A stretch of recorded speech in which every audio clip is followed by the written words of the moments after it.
¿Alguien tiene alguna pregunta más o no? Ya, me parece que estaríamos entonces en condiciones de comenzar. La clase que no había hecho, pasé los últimos dos contenidos, ¿cierto? Que son los del 23 y el 30 de noviembre, que llega en realidad hasta el, dice liderazgo, poder y política, porque yo no entiendo como un bloque, pero en el fondo lo que se hace en esa clase del 30 es llegar a revisar el liderazgo. Entonces hoy día vamos a revisar los conceptos de poder y política aplicados a la organización. Les voy a hacer, como me imagino que la gran mayoría no vio la clase porque lleva una semana arriba y la van a... Profe, profe, disculpe, la PEP 1 va a entrar hasta liderazgo entonces, ¿cierto? Hasta liderazgo. Eso, Lorenzo, Poder y política no. no. Ah, Si ya. se fijan en la diapositiva, me tienen que dar un segundito.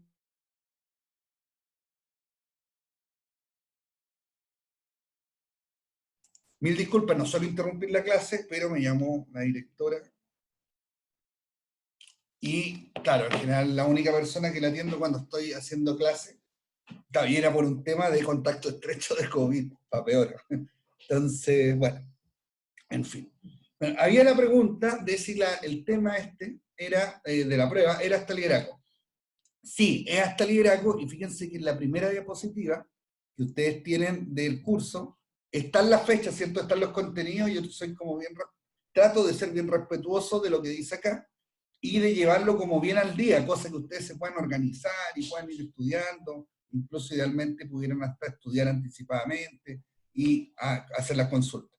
Entonces, claro, y siempre estaba, la prueba 1 está liderazgo, bueno, y la segunda PREP, naturalmente, todo el resto, ¿cierto? Desde poder hasta donde terminamos, que es reconocimiento y evaluación de desempeño.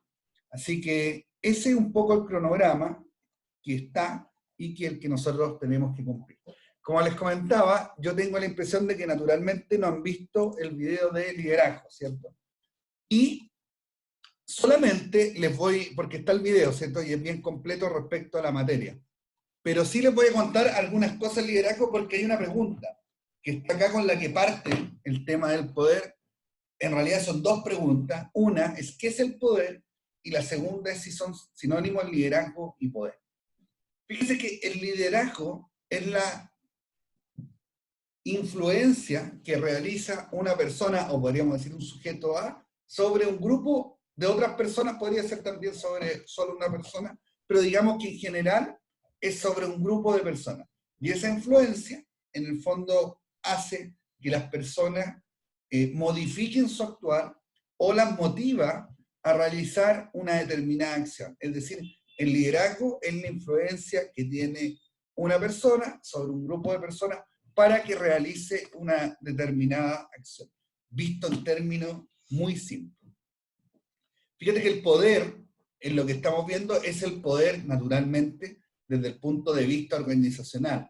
Es decir, no vamos a ver el poder desde el punto de vista de la lucha política que existe, que es lo que estudia la rama de la ciencia política, sino lo que acá estamos viendo, básicamente, es el poder, ¿cierto? Pero el poder relacionado a la organización desde el punto de vista de gestión de personas. Entonces, la primera pregunta es si, ¿qué entenderían ustedes por poder? Y si son sinónimos liderazgo y poder. Fíjense que, en principio, el poder también tiene que ver con la influencia que tiene una persona para influir en otra o en un grupo determinado. Y desde esa óptica, uno podría decir que tanto el poder como el liderazgo son muy similares.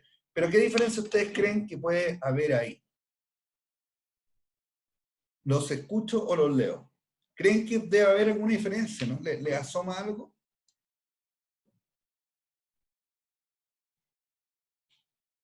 Yo creo que el liderazgo es más innato que el poder. Una persona puede estar en el poder, no sé, pues en otros países como por la familia, por todo esto, y así ejercer el poder, pero el liderazgo va más allá de eso, es tener la particularidad, como decía usted, de mover a las personas. Entonces, no cualquiera puede ser líder en ese caso. Constanza, gracias por tu... El liderazgo, bueno, hay una gran discusión si el liderazgo es innato, ¿cierto? Si la persona nace líder o se hace líder, ¿cierto? Que es como la famosa pregunta que uno escucha de decir, ¿qué fue primero, el huevo o la gallina? Bueno, esto es más o menos lo mismo, ¿cierto? ¿Por qué es importante esa pregunta? Y que también toca, de cierta manera, lo que tú dijiste. Tú dijiste, el líder es innato. Yo también tiendo a creer que es innato. ¿Eh? Yo comparto tu idea desde un punto de vista personal, desde un punto de vista académico, eso no, ya, más allá de lo que uno... pero fíjate que cuando uno dice que el liderazgo es innato, tiene una consecuencia en materia de gestión de personas. Que si el líder nace, no es posible formarlo. Y nosotros observamos en la realidad que las distintas empresas y organizaciones públicas destinan grandes presupuestos o grandes recursos para cursos de liderazgo. Por lo tanto, esos serían dinero, si uno lo pensara, mal gastado, ya que el líder nace. Por lo tanto, cualquier acción que yo pretenda realizar desde el área de gestión de personas no va a tener mucho efecto porque el líder nace. Si el líder se hiciera, tiene otra implicancia, ¿cierto? Que es distinta, que es que eso se traduce en que nosotros podríamos formar líderes. Porque si el líder se hace, en el fondo uno podría enseñarle a muchas personas a ser líder.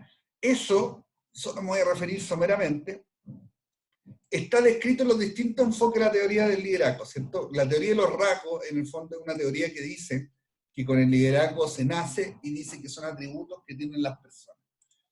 Después existe un enfoque conductual que dice que en realidad el liderazgo se expresa en determinadas acciones que emprenden los líderes. Entonces, ahí se va desarrollando la teoría hasta que se mezcla con factores desde situacionales, de cuál es la situación que está enfrentando el líder y cuál es el liderazgo apropiado a esa situación. Piensen siempre que el liderazgo, lo que busca la disciplina, por así decirlo, de la gestión de personas o de recursos humanos, es buscar liderazgo, pero liderazgo efectivo. Eso siempre tienen que tenerlo claro. Toda la investigación que hay del liderazgo es para buscar líderes, pero no cualquier líder, sino un líder que consigue los resultados que se propone y que esos resultados a su vez son beneficiosos para la organización.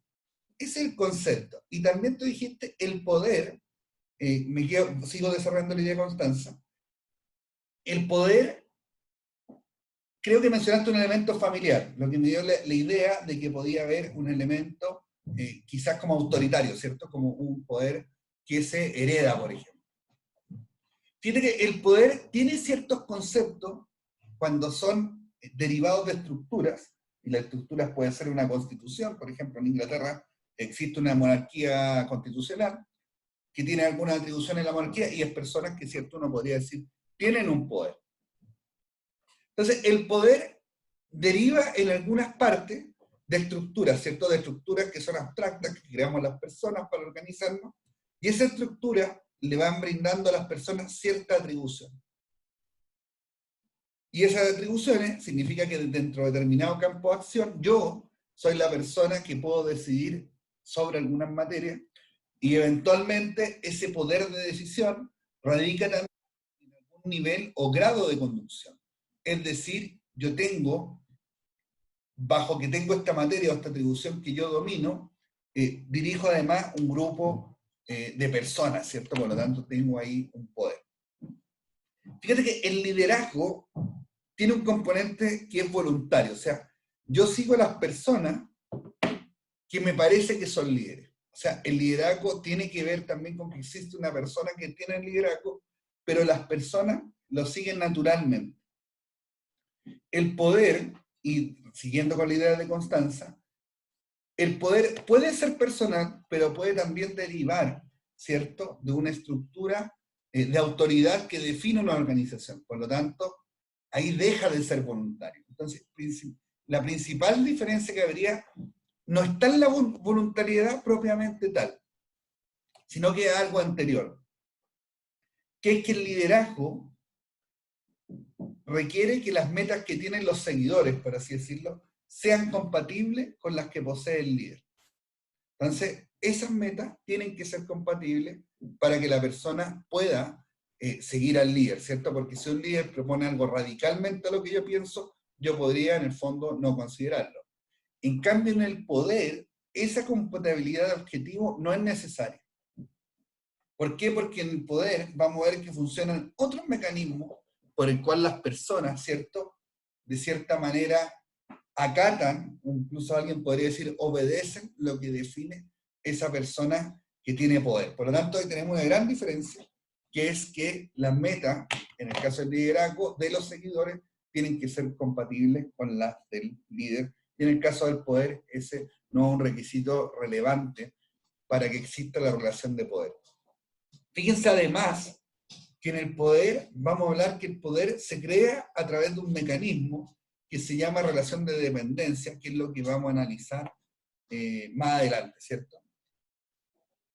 Adicionalmente, el poder es una palabra, y cuando uno la mezcla con la palabra política, que a muchas personas les puede generar algún sentido, por así llamarlo, de suciedad, ¿cierto? De algo que no es transparente, de algo que no es prístino, de algo que tiene cierta, en el fondo, connotación negativa. ¿Por qué? Porque la palabra poder y política tienen algún contenido, carga emocional. Yo digo que las palabras, en general, tienen carga, ¿cierto? Depende de cómo uno se expresa, es como las personas que están frente a uno lo van percibiendo. Fíjense que en eso hay una rama, ¿cierto?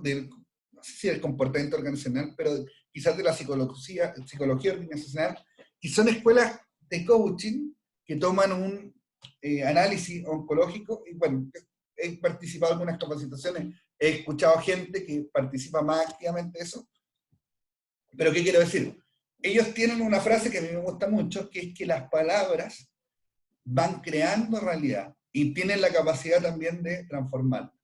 Entonces es distinto, por ejemplo, que yo me junte con un grupo de personas y yo les señale, tengo una idea, y les explique mi idea. O sea, las personas me van a escuchar, me van a prestar atención. Si yo les digo a ese mismo grupo de personas, a lo mejor el mismo planteamiento, ¿cierto? Pero les digo, tengo un sueño, es probable que solo con ese cambio de palabra yo genere que las personas me presten una mayor atención.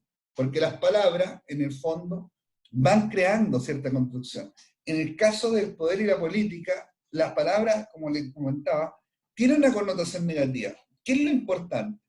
¿Qué es lo importante para nosotros que somos administradores públicos?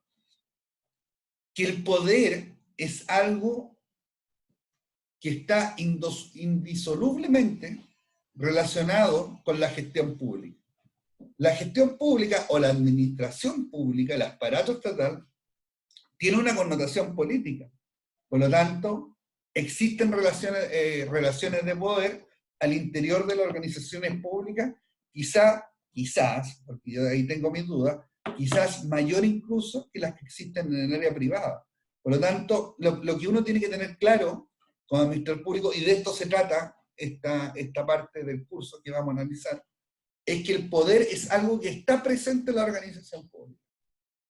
Quiéralo o no, usted lo va a ver, lo va a observar, y lo importante es que usted pueda analizar las relaciones de poder que existen, pueda verlo, ¿cierto? O sea, yo no le digo que haga vida política, por así decirlo, como activa dentro de una organización pública, pero a lo menos el administrador público sí tiene que tener esta capacidad de identificar las relaciones de poder que están dentro de la organización, porque identificarlas tiene ciertos beneficios para la gestión profesional que el administrador público tiene que realizar. Entonces hay que quitarle, y eso vamos a tratar de hacer, esa connotación negativa de la palabra poder, y tenemos que asumir que el poder es algo que existe en todas partes, ¿cierto?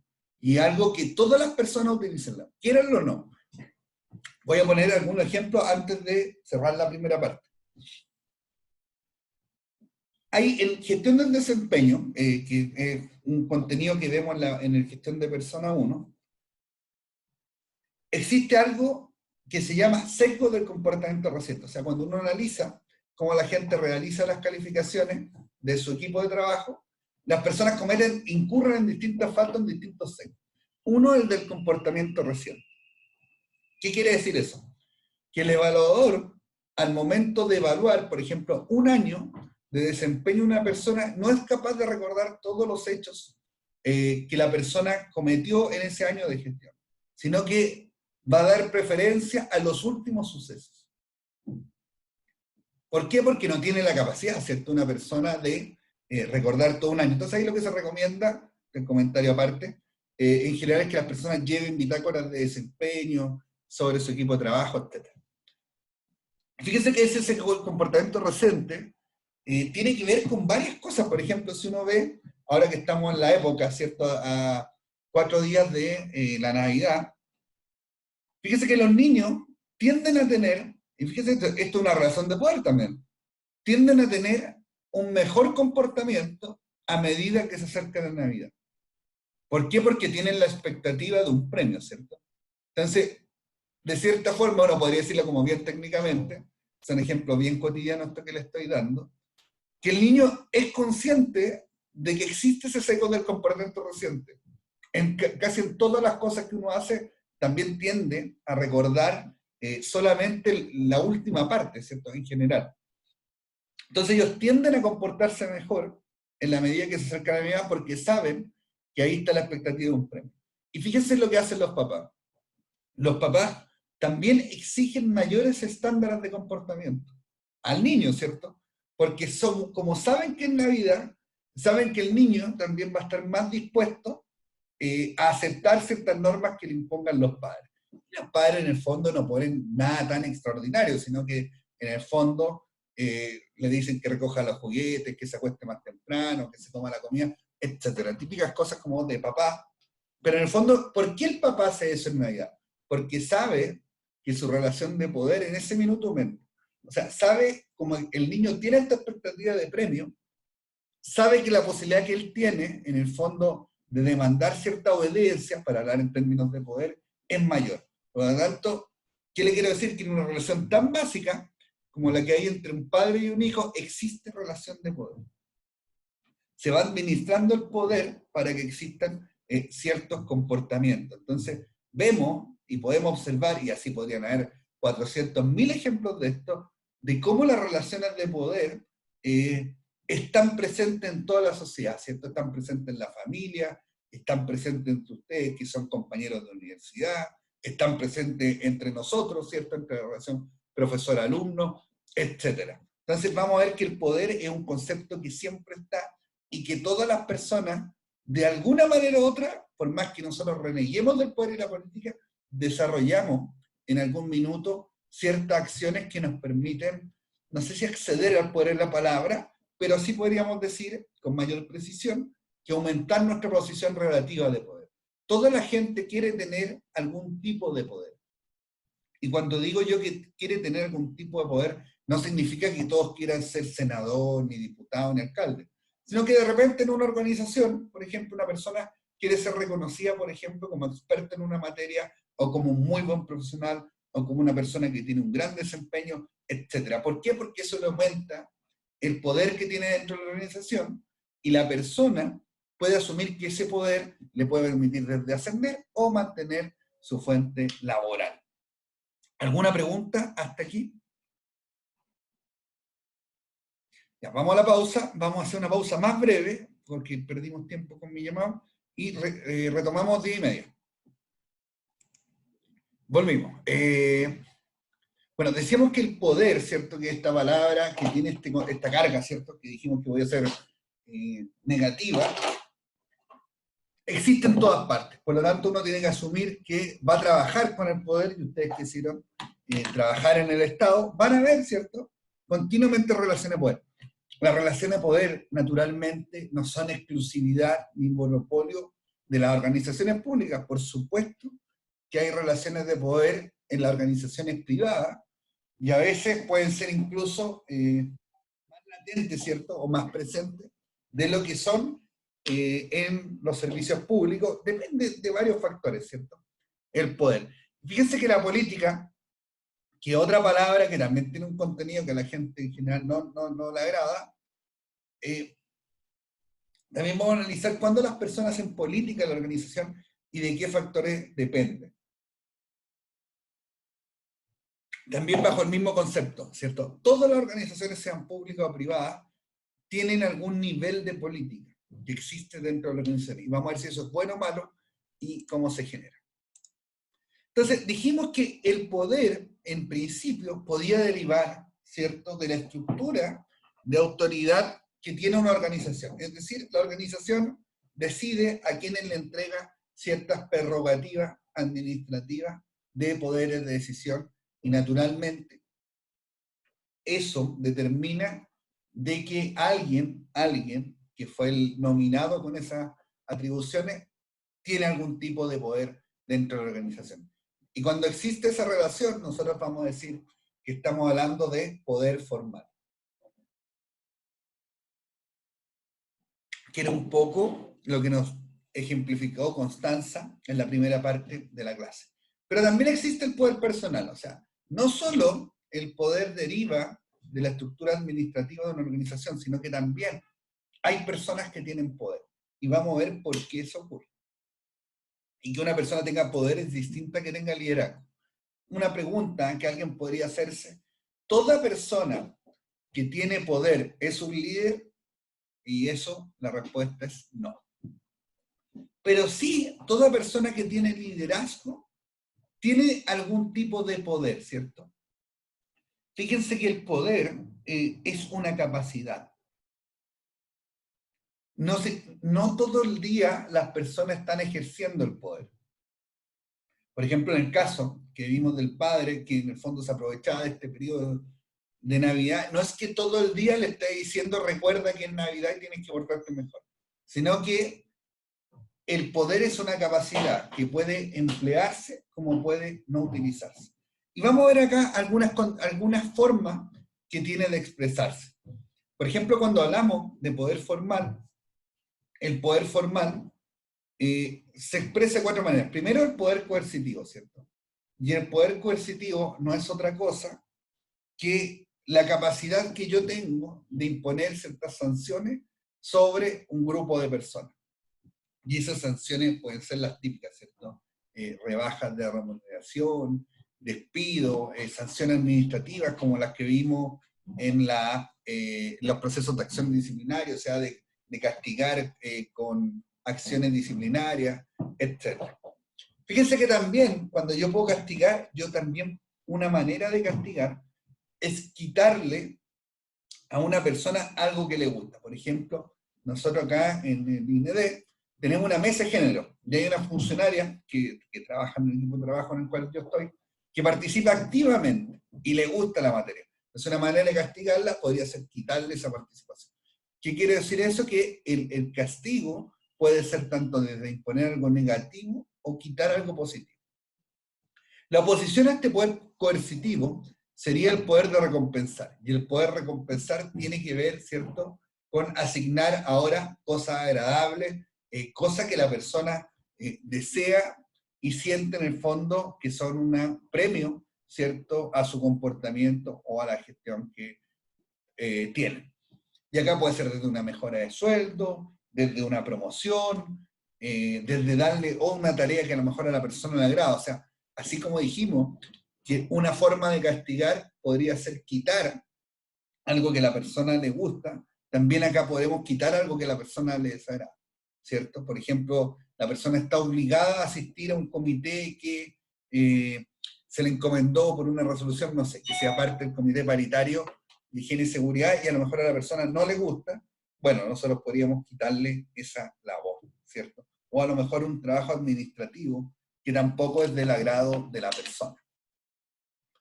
Bueno, la extensión de ambos poderes, o la comprensión de ambos poderes, el poder legítimo, que en general es el que tiene un jefe sobre un equipo de trabajo. Es decir, coexiste tanto el poder coercitivo como el poder de recompensar. Ya eso nosotros lo llamamos poder legítimo. Y fíjense que en función de que las personas tienen este poder legítimo, pueden exigir o pueden demandar ciertas acciones respecto a las personas que son el objeto de este poder, ¿cierto? Que son las personas que se ven influenciadas por este poder. Y como les decía, para que esto lo conceptualicemos bien, no es que un jefe ande diciendo a cada rato te voy a castigar o te voy a premiar. Las personas lo saben, porque saben que él, que es el jefe, está nombrado formalmente en la organización en un cargo de jefatura, saben que tiene esta capacidad. Y en función de eso, le guardan o le observan, ¿cierto?, cierta obediencia respecto a las instrucciones que de esa persona emanan. Por eso decimos que el poder es una capacidad, no es algo que está presente siempre, sino que es algo que las personas reconocen y que en función de eso modifican su conducta.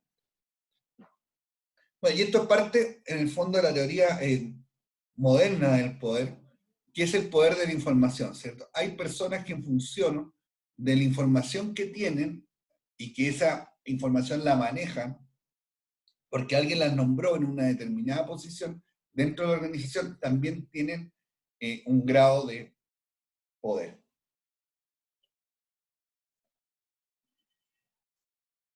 ¿Por qué? Porque las personas, a medida que manejan más información, o información más relevante, no más información, sino que información más estratégica, tienen poder, ¿cierto?, de influenciar en ciertas decisiones que se toman dentro de la organización.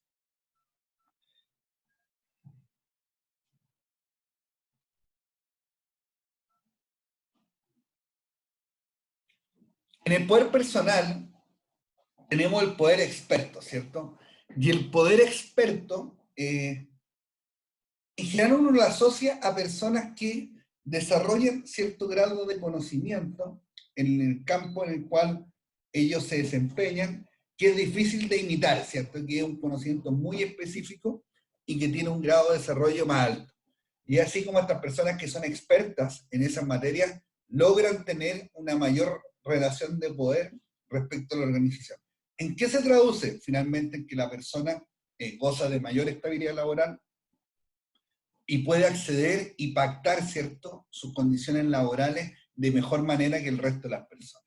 Siempre yo pongo como ejemplo, en este caso, al personal que trabaja en las oficinas de remuneraciones de la administración pública.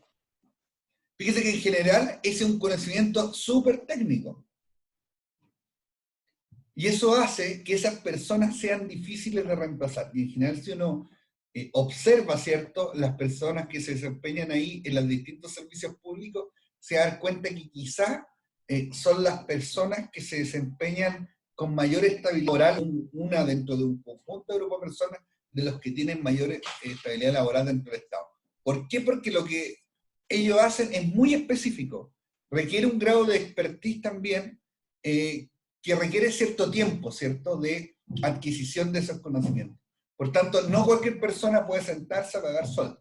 Eso ya te da un poder, ¿cierto? O sea, hay un grado de expertise en lo que hacen y eso hace en general que las personas puedan gozar de mayor estabilidad laboral e incluso acceder a mejores remuneraciones. A medida que una persona es más experta, se le hace más fácil, ¿cierto?, establecer relaciones de poder con la organización. También existe el poder referente. Y el poder referente es aquel tipo de poder que nace de la admiración. Vamos a poner un ejemplo súper básico, que es por qué en la publicidad, supongamos la típica publicidad deportiva, sale Messi recomendando usar una determinada polera, y a veces más se va más allá, y el mismo deportista aparece afeitándose, y en la publicidad no solo recomienda entonces implementos deportivos, sino que incluso ciertos elementos que tienen que ver con el aseo personal de un individuo. ¿Por qué? Porque lo que nos dice la teoría, o lo que nos dice la ciencia en el fondo, es que nosotros somos influenciados por aquellas personas que admiramos. Por lo tanto, lo que hace la publicidad también, es decir, como yo sé que usted es influenciado por aquellas personas que admiran, hago que ciertas cosas o cierta publicidad la dirijo con personas que usted admira porque sé que pueden influir en mayor medida en su comportamiento. Ese es el poder referente, el que nace en el fondo de la admiración que yo tengo por una persona. Y pariente de ese poder, de la misma familia, diría yo, y este también tiene vínculos, ¿cierto?, con algunos elementos del liderazgo. Existe el poder carismático. Y el poder carismático no es otro que aquel que nace de ciertos atributos que tiene la persona. ¿Qué podría hacer que alguien sea carismático? Bueno, el tipo, la manera, ¿cierto?, en que la manera se expresa puede guardar, puede generar, perdón, cierto grado de admiración o de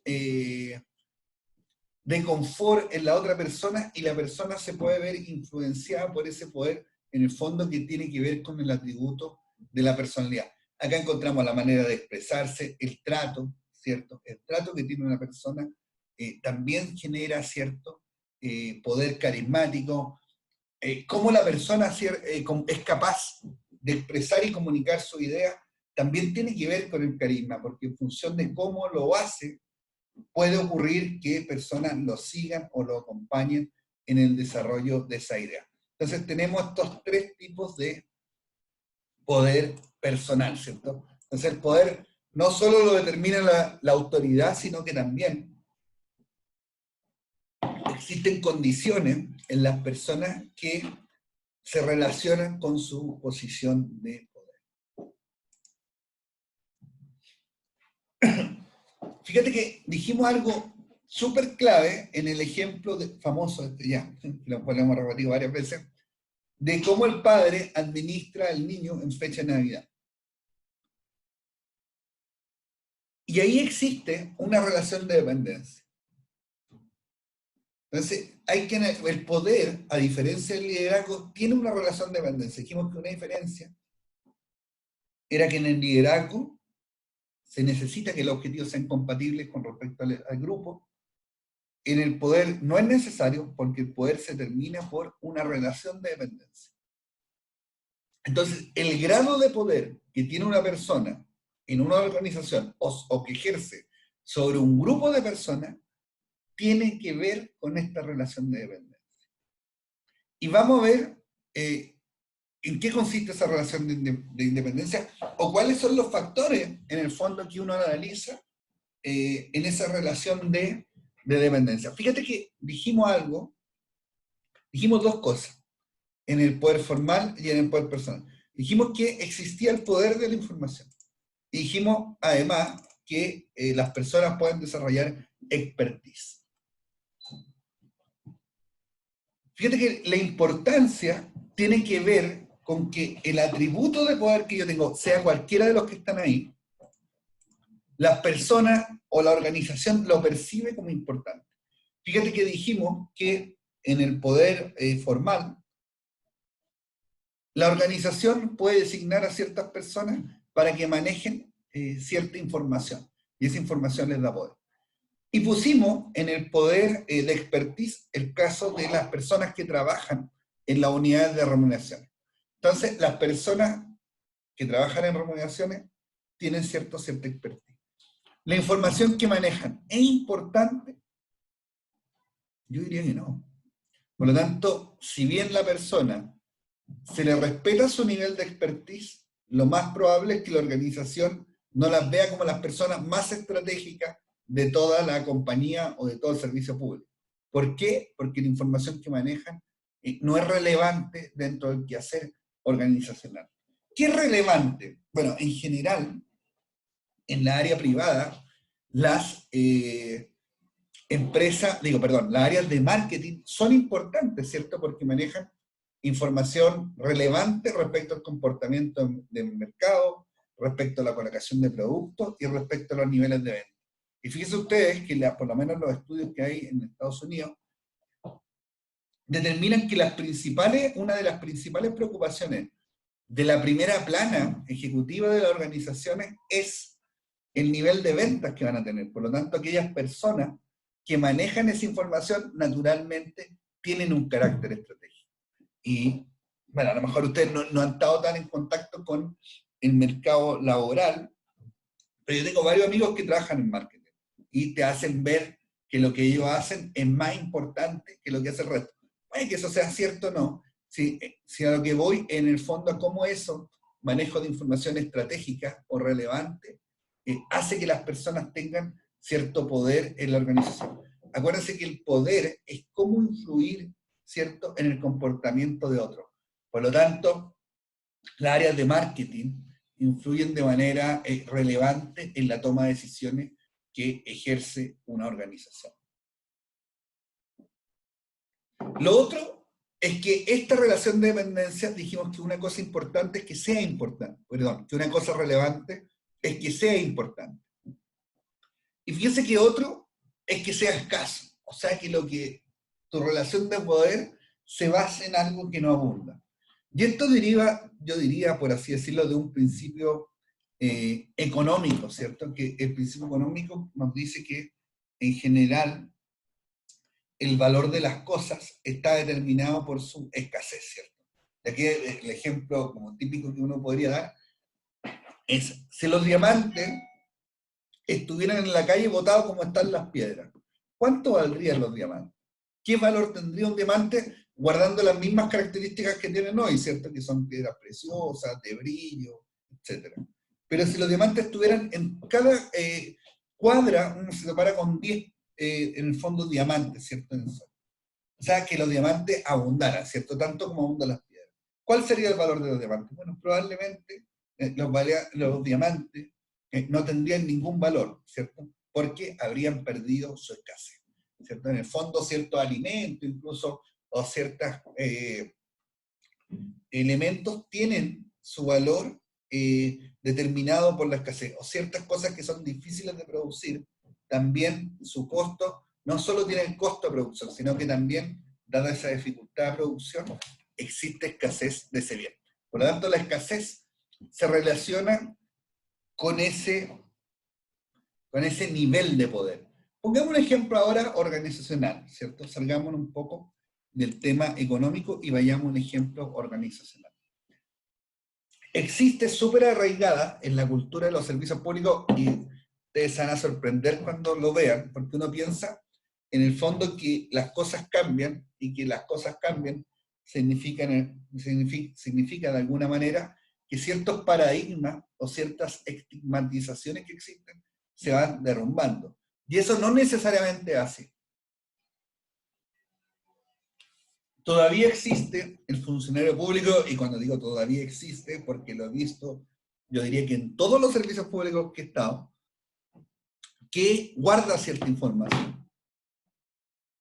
O sea que él ve su trabajo como un feudo que le es propio y en el cual no permite a nadie hacer ingresos. O sea, él compartimentaliza lo que él hace de tal manera que solo él lo maneja. Y no permite que otra persona ni aprenda ni conozca lo que hace. ¿Qué está haciendo esa persona? Lo que está haciendo, de alguna manera, es hacer que lo que él administre escasee, ¿cierto? O sea, no haya más personas que sepan manejarlo. Por lo tanto, él es el único que puede hacerlo. Y de esa manera, parece que ni siquiera está relacionado con la escasez. Él se hace, ¿cierto? O pasa a ser un recurso que no es difícil, que no es fácil reemplazar. O sea, que tiende a adquirir cierto rol de ser insustituible y también de ser escaso. Por lo tanto, la persona, cuando guarda información y no quiere que nadie más la conozca, lo que está haciendo es una estrategia para aumentar su nivel de poder en la organización. Fíjense, porque uno lo ve como una conducta, la gente tiende a hacer juicios como bien ligeros, por decirlo de alguna manera, en el cual dice, no, es que a él le gusta trabajar solo. No, no es que le guste trabajar solo. Lo que hace es que la persona ha emprendido un camino para aumentar su nivel de poder en la organización, ¿cierto? De hacer que esa información que él maneje sea escasa, porque la maneja solo él, y de cierta manera la persona aspira a ser insustituible. Detrás de esa conducta está esta estrategia de poder. Y eso hay que ser claro en poder verlo. Por eso le digo que estudiar esto nos ayuda a relacionar ciertos comportamientos que ustedes van a ver en la organización y que determinan en el fondo cierto nivel de poder de las personas.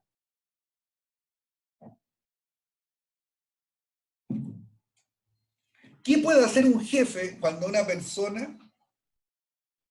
Porque la relación de poder tiene una gracia también, es bidireccional.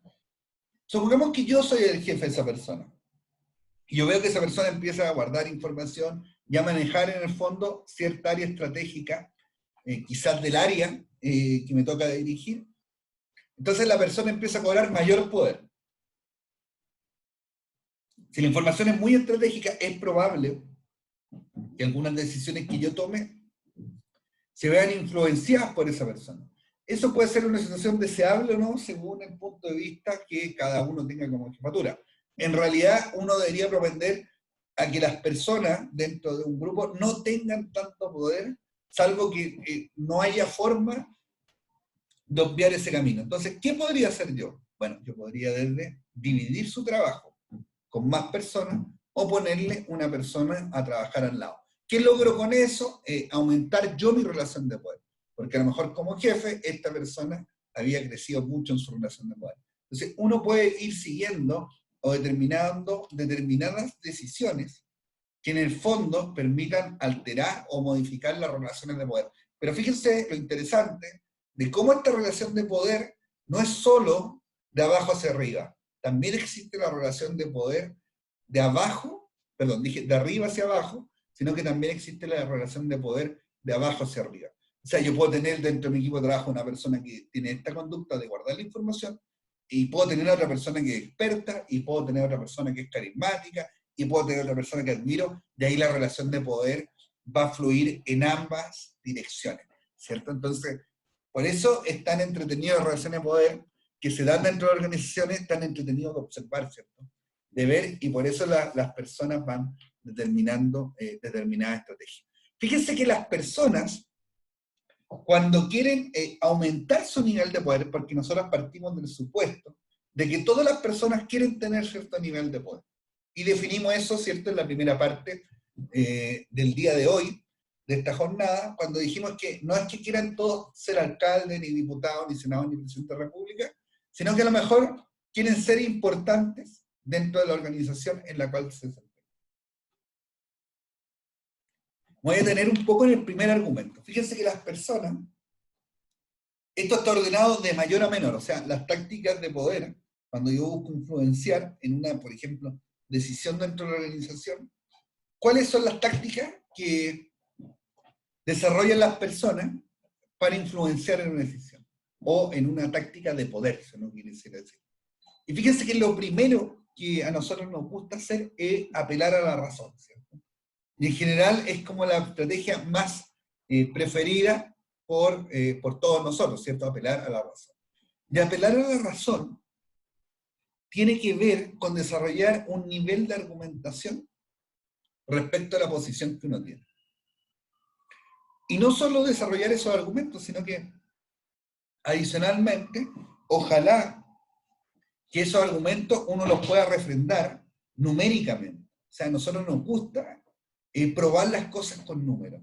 Bueno, yo siempre soy un defensor de que en las áreas de gestión de personas los argumentos se manejen con números. O sea, uno tiene que ser capaz de llevar, ¿cierto?, lo que uno dice, sobre todo en el campo de la acción administrativa, a valores numéricos. En el fondo, no siempre para convencer, ¿cierto?, sino que me gusta como un mecanismo de evaluación del trabajo que uno está realizando, que pueda proponerse ciertos indicadores para medir su gestión. Pero eso es una cosa. Pero fíjense que hay que tener cuidado, porque las personas ocupamos los números mañosamente. Yo me acuerdo cuando trabajaba, yo fui jefe de finanzas en el Ministerio del Interior, y siempre he estado muy vinculado al tema de los números, porque me ha tocado, acá soy jefe de la División de Administración y Finanzas, entonces el tema numérico está como bien presente en lo que yo hago. Pero ¿a qué voy? Cuando digo que son utilizados mañosamente, yo tenía una frase que era que, hay una frase que dice alguien por ahí que los números no mienten, y yo decía, bueno, los números no mienten ni tienen color. Pero esa frase era una ironía, que apunta a que cómo los números, en el fondo, son ocupados o empleados mañosamente en múltiples situaciones. Por ejemplo, yo no veo televisión hace mucho tiempo, pero antiguamente estaba el típico publicidad que era: este detergente limpia un 30% más. O esta pasta de dientes blanquea un 30% más. Y fíjense que cuando uno escucha eso, en primera vez, lo que uno dice, Ay, ok, súper bueno, o sea, limpia un 30% más, o deja los dientes un 30% más blancos. Oye, súper buen producto. Ya, pero si uno hace la segunda derivada de eso, va a decir, ya, pero limpia un 30% más que quién. Es la primera pregunta. ¿Qué significa que limpie un 30% más? Que deja la ropa más blanca, que quita más mancha. ¿Qué es lo que pasa con eso? Fíjate que en el limpia un 30% más, ¿con quién me estoy comparando? Con mis competidores cercanos, porque si yo pago, por ejemplo, un detergente de marca, debería compararme con los de marca, pero a lo mejor cuando dicen un 30% más, meten en el saco a todos los detergentes. Entonces, no solo los que tienen una marca, sino el que se vende en la feria a granel. Entonces, ahí evidentemente puede mejorar mi posición de comparación. A lo mejor comparado en el promedio, limpio un 30% más, pero a lo mejor dentro de las marcas de mi segmento de venta, limpio un 5% menos. Entonces, ese argumento está empleado de una manera que tiende a confundir, pero genera cierta imagen. Y fíjate que, bueno, y es una táctica de poder, ¿cierto? Porque lo que se busca es influir en una decisión de compra en base a cómo se presenta un argumento. Típico de los servicios públicos. También, esto lo he escuchado millones de veces, incluso hace poco salió un ministro haciendo una declaración similar a la que voy a decir yo. Esta es la frase. Este es el mayor presupuesto en la historia que ha tenido la organización. O del servicio público X. Bueno, eso es como bien evidente. ¿Por qué? Porque cuando hacen esa comparación, la hacen en términos nominales. Es decir, no consideran la inflación. Ustedes han tenido clase de economía y saben que las bases de comparación tienen que ser con inflactores. Hay que inflactar los presupuestos para que sean comparables. Claro, y si yo lo hago en términos nominales, bueno, obvio, cada año es el mayor presupuesto de la historia de la mayoría de las instituciones. Siempre hay inflación. Entonces, aunque me den lo mismo, me lo van a inflactar y eso va a ser mayor si yo lo comparo nominalmente a lo que tenía antes. Y a veces uno lee, este es el mayor presupuesto de la historia. Bueno, pero eso inflactado, ¿es el mayor presupuesto de la historia o no? Entonces, también ahí uno ve cómo se emplea, ¿cierto? También uno ocupa estrategias de poder, de estrategia argumentativa o numérica. Por eso le estoy dando como arte hincapié a que pongan atención a cómo se utilizan los números en determinadas discusiones o en determinadas argumentaciones. Y también para que ustedes naturalmente sepan manejarlo a su favor. Si en esto también pasa, ¿cierto? Y todas las personas acuden a eso. Hay ciertas cifras que uno las puede presentar de una manera y pueden hacer mucho sentido, que son ciertas, ¿cierto? Pero que cuando uno, depende de cómo uno las exponga, tienen cierto recibimiento, acogida de las personas. Por ejemplo, me ha tocado todos los años ir a presentar el presupuesto y nosotros hacemos cuadros en que las cifras de las que queremos conversar se ven más a lo mejor que aquellas que nos parecen que son menos relevantes o menos estratégicas, o que alguien incluso podría no sentirse cómodo exponiendo esa cifra. Entonces, toda presentación, todo cuadro tiene harto que ver con cómo uno quiere mostrar las cosas y cómo quiere en el fondo entablar las conversaciones. Fíjense que en las tácticas del poder también existe la amistad. ¿A qué llamamos la amistad? Bueno, existe la típica persona que se hace amigo del jefe, que juega tenis con él, que juega en golf, que salen a comer, se pone a tomar un trago, etc. Pero eso, visto como táctica del poder, las personas asumimos que las personas que están cercanas al jefe, o que son amigas de él, o que son cercanas a ese poder, también, de cierta manera, les hacemos extensivo ese poder. Sabemos que no es el jefe, pero sabemos que es el amigo del jefe. Por lo tanto, a la persona se le da cierto poder en función de esa relación de amistad. Fíjense que también las personas, cuando quieren mayor poder, forman uniones, forman una alianza. Y quizá el ejemplo más tradicional de esto podría ser un sindicato, ¿cierto? Por ejemplo, imagínense un grupo de personas que hacen una función, pongámosle artesanal, y que no es calificada. En términos de la lógica que estamos analizando del poder, quizás lo que hacen las personas no es importante, es una etapa más de la cadena de producción, pero no es estratégico, es algo que hay que hacer.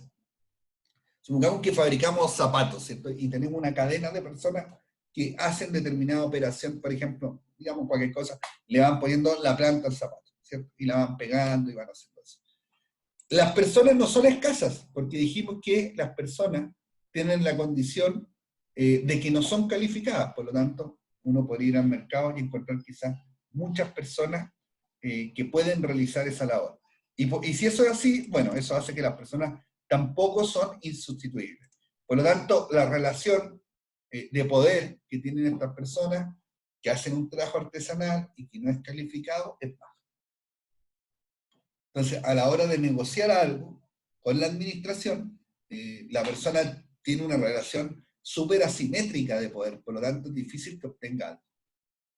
Pero ¿qué pasa si la persona forma un sindicato?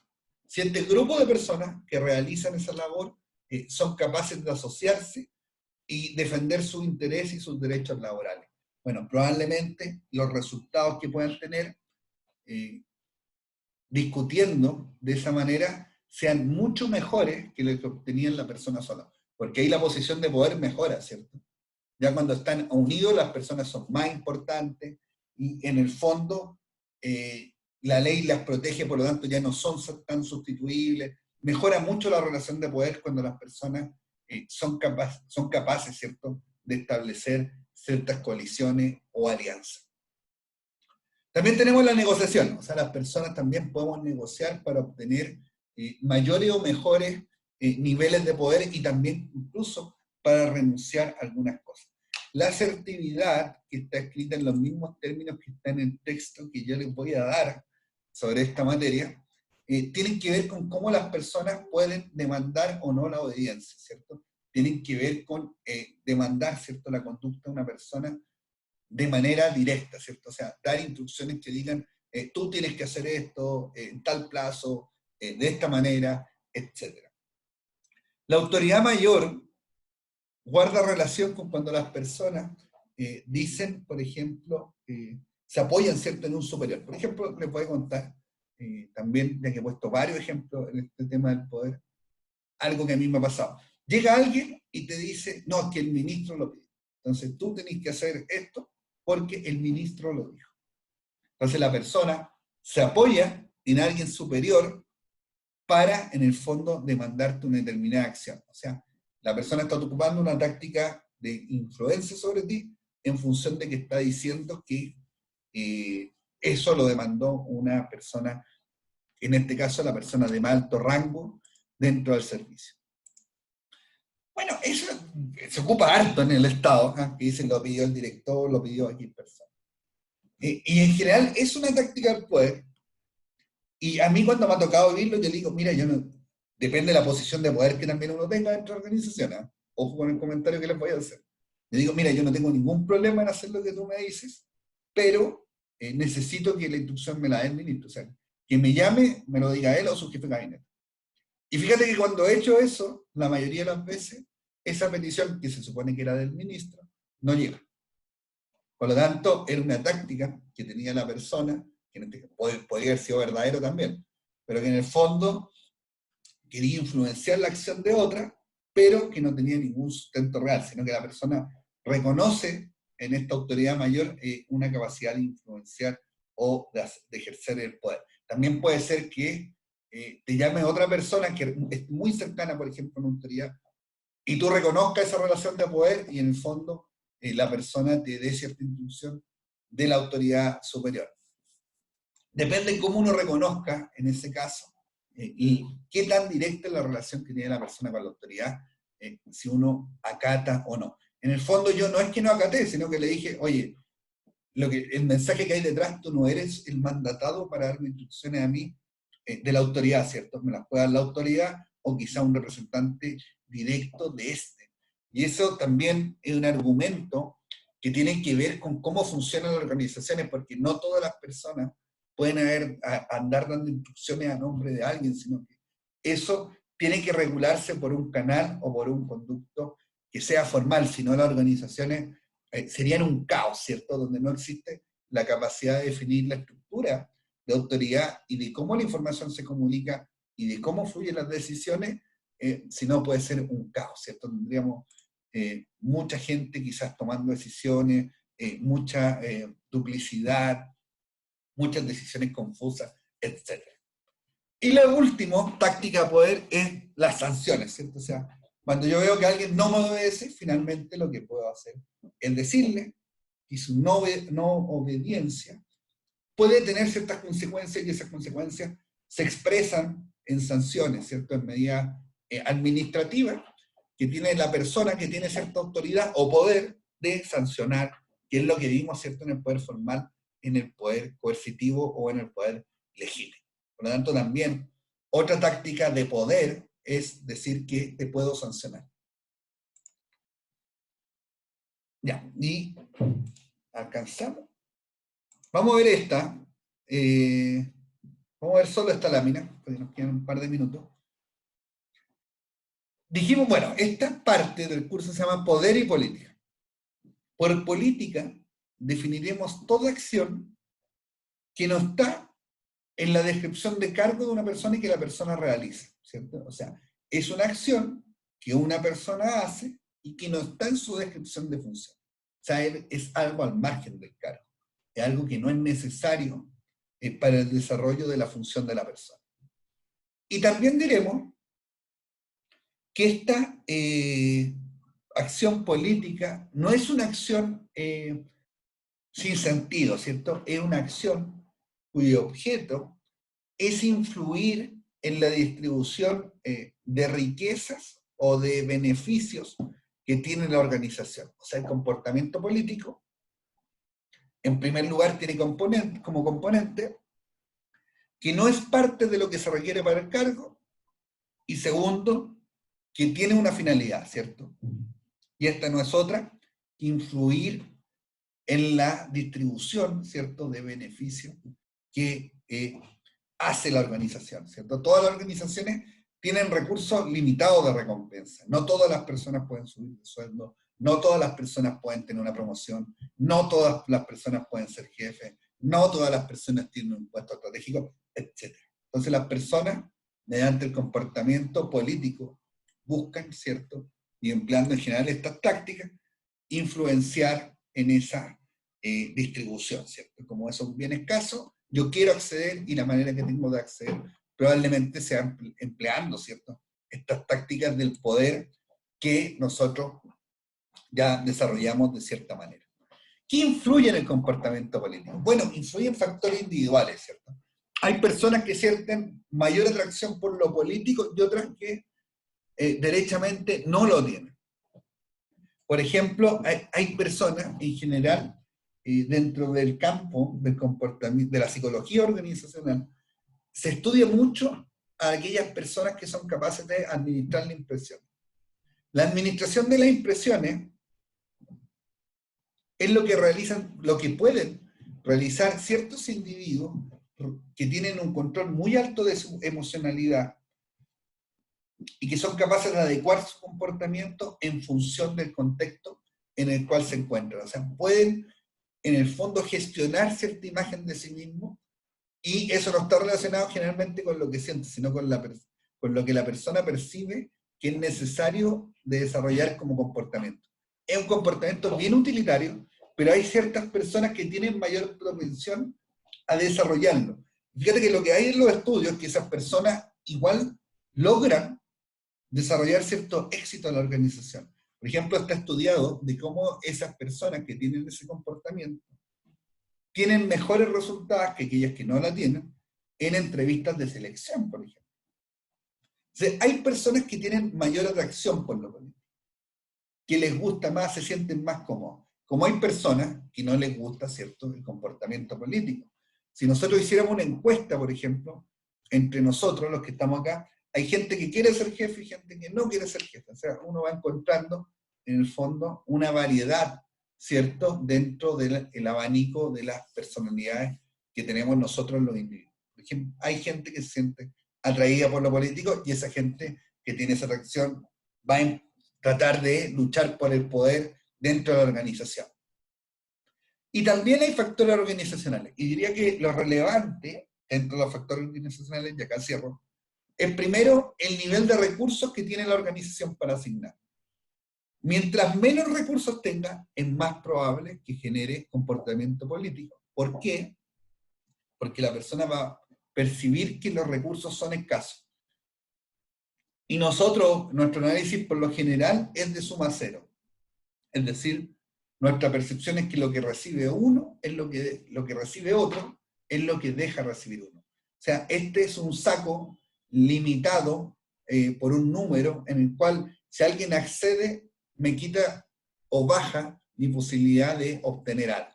Por lo tanto, el número de recursos, el nivel de recursos que la organización tiene es relevante para determinar cuánto comportamiento político se hace o no.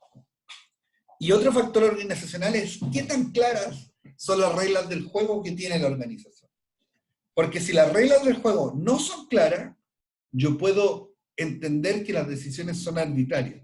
Y si son arbitrarias, en el fondo van a pasar más por la voluntad de las personas que por cierto procedimiento estandarizado que determina los cursos de acción. Por lo tanto, eso va a motivar, ¿cierto?, que haya un mayor comportamiento político, ya que se va a desarrollar una lucha de tácticas de poder por influir en la organización y que va a tener que ver porque nosotros los trabajadores o las personas que trabajan ahí perciben que las reglas de la organización no son claras y si no son claras no basta solo con hacer bien el trabajo, sino que además hay que hacer algunas otras labores adicionales.